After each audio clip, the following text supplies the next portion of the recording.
শেখ হাসিনার প্রত্যর্পণ নিয়ে মন্তব্য নেই ভারতের। সংস্কার বুঝি না, এইটুকুই বুঝি পরিবর্তন লাগবে, বলছেন মির্জা ফখরুল। সংস্কার শেষ করতে বছরখানেক সময় চান আসিফ নজরুল। এবং সর্বশেষ জানাবো, নওগাঁয় বেড়েছে চালের দাম, মজুদ বিরোধী অভিযানের দাবি। এতক্ষণ শুনছিলেন সংবাদ শিরোনাম, এবারে বিস্তারিত। তবে তার আগে অনুরোধ থাকবে আমাদের চ্যানেলটি সাবস্ক্রাইব করে বেল আইকনটি ক্লিক করুন। শেখ হাসিনার প্রত্যর্পণ নিয়ে মন্তব্য নেই ভারতের। ছাত্র জনতার আন্দোলনে পালিয়ে যাওয়া সাবেক প্রধানমন্ত্রী শেখ হাসিনাকে ফেরত চেয়ে ঢাকার পাঠানো কূটনৈতিক নোট পাওয়ার তথ্য নিশ্চিত করেছে ভারত। সোমবার দেশটির পররাষ্ট্র মন্ত্রণালয়ের মুখপাত্র রণধীর জয়সওয়াল এই তথ্য নিশ্চিত করেছেন। ভারতের ইংরেজি দৈনিক ইন্ডিয়া টুডের এক প্রতিবেদনে এই তথ্য জানানো হয়েছে। এতে বলা হয়েছে, নোবেল বিজয়ী ডক্টর মোহাম্মদ ইউনূসের নেতৃত্বাধীন বাংলাদেশের অন্তর্বর্তী সরকারের কাছ থেকে ক্ষমতাচ্যুত প্রধানমন্ত্রী শেখ হাসিনাকে ঢাকায় প্রত্যর্পণের বিষয়ে একটি আনুষ্ঠানিক চিঠি পেয়েছে ভারত। পররাষ্ট্র মন্ত্রণালয়ের মুখপাত্র রণধীর জয়সওয়াল এই তথ্য নিশ্চিত করেছেন। নয়াদিল্লিতে এক ব্রিফিংয়ে জয়সওয়াল বলেন, আমি নিশ্চিত করছি যে আমরা আজ বাংলাদেশ হাইকমিশনের কাছ থেকে প্রত্যর্পণের অনুরোধের বিষয়ে একটি কূটনৈতিক নোট পেয়েছি। তবে এই মুহূর্তে এই বিষয়ে আমাদের কোনো মন্তব্য নেই। এর আগে সোমবার অন্তর্বর্তী সরকারের পররাষ্ট্র বিষয়ক উপদেষ্টা মোহাম্মদ তৌহিদ হোসেন সাবেক প্রধানমন্ত্রী শেখ হাসিনাকে দেশে ফেরাতে ভারতকে চিঠি দেওয়া হয়েছে বলে জানান। তিনি বলেন, আমরা জানিয়েছি ভারতকে, তাকে যে বিচারের প্রক্রিয়ার জন্য ফেরত চাওয়া হচ্ছে সেটা জানিয়েছি। কূটনৈতিক পত্রের মাধ্যমে এটা জানানো হয়েছে। সংস্কার বুঝি না, এইটুকু বুঝি পরিবর্তন লাগবে, বলছেন মির্জা ফখরুল। বিএনপির মহাসচিব মির্জা ফখরুল ইসলাম আলমগীর বলেছেন, আজকে সংস্কার নিয়ে যে কথা হচ্ছে আপনারা শুনতেছেন না, সংস্কার সংস্কার সংস্কার। জানেন সংস্কার কি জিনিস? আমিও বুঝি না। এইটুকু বুঝি আমরা একটু পরিবর্তন লাগবে, আমাদের একটু পরিবর্তন লাগবে। পরিবর্তনটা কি? আমার ভোট যেন আমি নিজে দিতে পারি, এটা নিশ্চিত করতে হবে। আর পার্লামেন্টে আমার কথাগুলো নিয়ে যেন আলাপ হয়। মির্জা ফখরুল বলেন, গত 15 থেকে 16 বছর ধরে আমরা অনেক রক্ত দিয়েছি, অনেক কষ্ট করেছি এবং অনেক কষ্ট ভোগ করেছি। তাই আজকে আমাদের কাছে সবচেয়ে বড় যেটা প্রয়োজন, আমরা শান্তিতে থাকতে চাই। আমরা শান্তিতে একটি নির্বাচন করতে চাই। সেই নির্বাচনে আমরা ভোট দিয়ে আমাদের যাকে পছন্দ তাকে নির্বাচিত করতে চাই। আওয়ামী লীগের দুঃশাসনের কথা তুলে ধরে তিনি বলেন, এখন আর জেলে যেতে হবে না। আমরা এখন ওই শান্তিতে আছি যেই রাত্রি হলে পুলিশ আমাদের বাড়িতে গিয়ে আক্রমণ করবে না। অন্তত এইটুকু শান্তিতে আছি, আমাদেরকে ওই ক্ষেতবাড়িতে, ধান বাড়িতে অথবা গাছের ওপরে বসে থাকতে হবে না রাত্রে, যেটা আমাদেরকে গত 15 বছর ধরে থাকতে হয়েছিল। বিএনপির মহাসচিব বলেন, 1971 সালে আমরা যুদ্ধ করেছি একটি স্বাধীন রাষ্ট্রের জন্য। পাকিস্তান হানাদার বাহিনীর কাছ থেকে রক্ষা পেয়েছিলাম যুদ্ধ করে। বুকের রক্ত দিয়ে লাখ লাখ মানুষ শহীদ হয়ে গিয়েছিল। হিন্দু মুসলমান ভাইয়েরা ঘর বাড়ি ছেড়ে ভারতে চলে গিয়েছিলেন। আমরা সেটা ভুলি নাই। আমরা যে ভারতে গেলাম, উদ্বাস্তু হয়ে গেলাম, আমাদের দেশের বাড়িঘর লুট হয়ে গেছে, পাক হানাদার বাহিনীরা লুট করে নিয়ে গিয়েছিল। পরবর্তীতে আমরা স্বাধীন হলাম যুদ্ধ করে এবং একটি দেশ পেলাম। আমাদের মনে আশা ছিল যে শেখ মুজিবুর রহমান বড় নেতা, তিনি আমাদেরকে পাকিস্তান থেকে এসে একটি সুন্দর দেশ দেবেন, শান্তির দেশ, যেখানে আমরা পরস্পরের সঙ্গে ভাই ভাইয়ের মতো বাস করব। কিন্তু দুর্ভাগ্য আমাদের, আমরা সেটা পাই নাই। ওই স্বাধীন হওয়ার পর থেকে শুরু হয়ে গেছে এই দেশে হানাহানি, কাটাকাটি, খুন, জখম, হিংসা।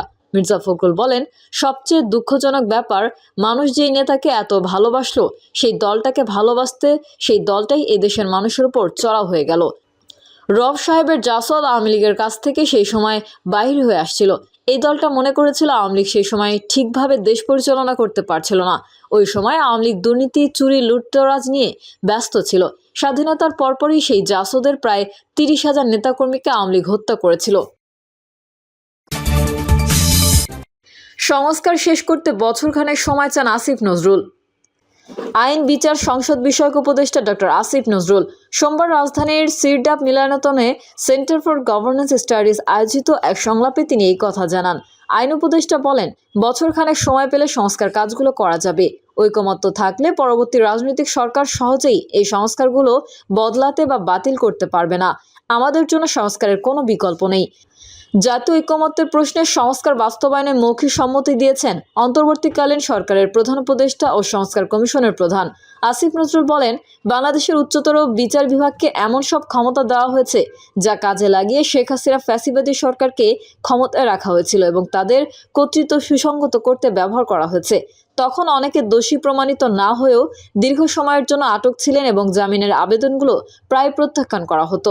আইন উপদেষ্টা আরও বলেন, দেশে যদি প্রতি 5 বছর পর পর সুষ্ঠু নির্বাচন হতো এবং নির্বাচিত দল সরকার গঠন করত, তাহলে ক্ষমতাসীন দল বিচার বিভাগকে ব্যবহার করে এতটা স্বৈরাচারী আচরণ করতে পারত না। রাজনৈতিক সংশ্লিষ্টতার ভিত্তিতে উচ্চ আদালতে বিচার বিভাগীয় নিয়োগ দেওয়া হয়েছে। 3টি সংস্কার প্রস্তাবের ভিত্তিতে উচ্চ আদালতে বিচারক নিয়োগের প্রক্রিয়া চূড়ান্ত করা হবে।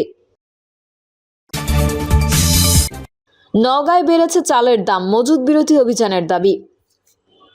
ধান চালে সমৃদ্ধ উত্তরের জেলা নওগাঁয় বেড়েছে চালের দাম। গত 2 সপ্তাহের ব্যবধানে পাইকারি বাজারে প্রতি কেজি চালের দাম বেড়েছে 2 থেকে 4 টাকা। পাইকারি বাজারে দাম বাড়ায় খুচরা বাজারেও বেড়েছে। খুচরা বাজারে প্রতি কেজি চালে প্রকারভেদে বেড়েছে 1 থেকে 3 টাকা। খুচরা বাজারে চালের দাম বাড়ায় ভোগান্তিতে পড়েছে নিম্ন এবং নিম্ন মধ্যম আয়ের মানুষেরা। চালের বাজারে সিন্ডিকেট ভাঙতে প্রশাসনের মজুত বিরোধী অভিযান প্রয়োজন বলে মনে করছেন খুচরা চাল ব্যবসায়ী এবং ভোক্তারা। ব্যবসায়ীদের অভিযোগ, প্রাকৃতিক দুর্যোগ, রাজনৈতিক অস্থিতিশীলতা, ডলার রেট বৃদ্ধি এবং বড় কোম্পানিগুলোর ধান মজুত করে রাখার কারণে পাইকারি বাজারে চালের দাম 2 থেকে 4 টাকা করে বেড়েছে। চালের দাম বাড়ায় কমেছে বেচাকেনা। নওগাঁ শহরের আড়তদার পট্টিতে খোঁজ নিয়ে দেখা যায়, বর্তমানে পাইকারি পর্যায়ে মানভেদে প্রতি কেজি চালের দাম 2 থেকে 4 টাকা বৃদ্ধি পেয়ে স্বর্ণা 5 জাতের চাল 53 থেকে 54 টাকা, জিরাশাইল 70 থেকে 72 টাকা এবং কাটারি ভোগ 69 থেকে 70 টাকা দরে বিক্রি করছেন মিল মালিক ও আড়তদাররা। 2 সপ্তাহ আগে এই মোকামে মানভেদে প্রতি কেজি স্বর্ণা 5 জাতের চাল 51 থেকে 52 টাকা, জিরাশাইল 67 থেকে 68 টাকা এবং কাটারি ভোগ 66 থেকে 67 টাকা দরে বিক্রি হয়েছিল। অপরদিকে পৌর চাল বাজারে খোঁজ নিয়ে দেখা যায়, বর্তমানে খুচরা পর্যায়ে মানভেদে প্রতি কেজি স্বর্ণা 5 জাতের চাল 58 থেকে 60 টাকা, জিরাশাইল 70 থেকে 74 টাকা এবং কাটারি ভোগ 72 থেকে 75 টাকা দরে বিক্রি করছেন ব্যবসায়ীরা। 2 সপ্তাহ আগে খুচরা বাজারে প্রতি কেজি স্বর্ণা 5 জাতের চাল 56 থেকে 58 টাকা, জিরাশাইল 68 থেকে 70 টাকা এবং কাটারি ভোগ 70 থেকে 72 টাকা দরে বিক্রি হয়েছিল। নওগাঁ পৌর চাল বাজারের খুচরা ব্যবসায়ী ঘোষ ট্রেডার্সের প্রোপাইটার মহাদেব ঘোষ বলেন, চালের দাম বেড়ে যাওয়ায় বাজারে বেচাকেনা একদমই নেই। 10 থেকে 12 দিন আগে কাটারি চালের 50 কেজির বস্তা কিনেছি 3400 থেকে 35 টাকা। 10 থেকে 12 দিন আগে কাটারি চালের 50 কেজির বস্তা কিনেছি 3400 থেকে 3500 টাকা দরে। এখন সেই বস্তা কিনতে হচ্ছে 3800 থেকে 3900 টাকা করে। বাজারেও কোনো ক্রেতা নেই, চালও তেমন বিক্রি হচ্ছে না। মিলারদের যোগসাজশে চালের দাম বৃদ্ধি পাচ্ছে। মা লক্ষ্মী ভাণ্ডারের খুচরা চাল ব্যবসায়ী উত্তম সরকার বলেন, ধানের দাম বেশি হওয়ার কারণে চালের দাম বেশি। প্রায় সব ধরনের চালের কেজিতে 2 থেকে 4 টাকা করে বেশি দামে বিক্রি করতে হচ্ছে। এখন বস্তা কিনতেই হচ্ছে বেশি দামে, যার জন্য বিক্রিও বেশি দামেই করতে হচ্ছে। কিছু মিলাররা সিন্ডিকেট করে চাল মজুত করে রাখছে। মিলগুলোতে অভিযান চালালে চালের দাম কিছুটা কমে আসবে। নওগাঁ শহরের আড়তদার পট্টির পাইকারি চাল ব্যবসায়ী মেসার্স সততা রাইস এজেন্সির স্বত্বাধিকারী সুকুমার ব্রাহ্ম ঢাকা পোস্টকে বলেন, এবছর ধানের উৎপাদন কিছুটা কম, আবার ধানের দামও অনেক বেশি, যার কারণে চালের দাম কিছুটা বাড়তি। গত 2 সপ্তাহে সব ধরনের চাল 2 থেকে 4 টাকা করে বৃদ্ধি পেয়েছে। বড় কোম্পানি এবং বড় মিলাররা এখন চাল ব্যবসা নিয়ন্ত্রণ করছে। তারা ধান কিনে স্টক রাখছে এবং ইচ্ছামতো দাম বাড়ায় বিক্রি করছে। সরকারের নিয়ম আছে 3 মাসের বেশি ধান কিনে স্টক রাখতে পারবে না।